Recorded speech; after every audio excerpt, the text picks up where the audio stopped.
Halo, selamat datang di channel Bali Melajah. Pada kesempatan ini saya ingin membantu untuk melihat hasil seleksi penerimaan murid baru di SMA dan SMK Provinsi Bali. Nah, bagaimana cara melihat hasil seleksi sementara ya per tanggal 26 Juni 2026 itu bisa dilihat seperti ini. Yang pertama, masuk ke website SPMB Bali, baik jenjang SMA maupun SMK. Contohnya di bali.spmb.id. Nah, di atas itu ya, bali.spmb.id. Nah, pilih jalurnya apakah jenjang SMA maupun SMK. Sama aja ya. Kita klik jenjang SMA. Contohnya ya, untuk jenjang SMA, Ibu Bapak pilih jalur atau jenjang atau jalur pendaftaran mana yang dicari waktu ini, waktu jalur penerimaan tahap pertama. Ya, penerimaan tahap pertama. Nah, biasanya itu memilih yang ini, yang nomor poin 10. Prestasi kemampuan akademik itu diklik. Nah, setelah ini diklik, lihat di menu bagian samping kiri, itu ada tulisan hasil seleksi. Nah, itu diklik.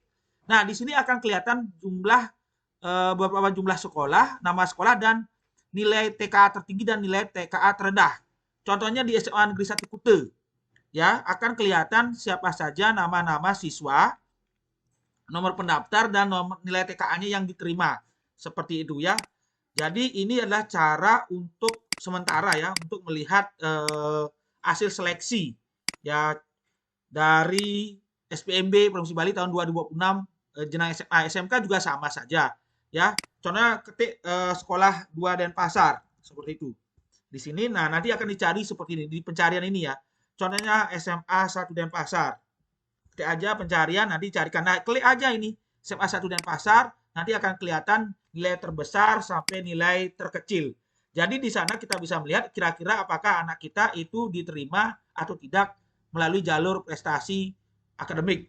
Kalau jalur yang lain sama saja caranya seperti itu. Yang pertama, ingat Bapak, kita masuk ke beranda, ya di beranda itu kita cari. Nah, ini apakah kita menggunakan jalur afirmasi? Contohnya gitu. Nah, di bagian bawah lihat ini menu hasil seleksi ini diklik, kemudian cari nama sekolahnya di atas. Contohnya SMA 2 negara contohnya ya. Oke, ketik nanti di sana temu. Ini nilai terbesar, nilai terkecil seperti itu ya. Jadi itu caranya sangat gampang sekali. Semoga anaknya itu diterima di sekolah favorit. Terima kasih.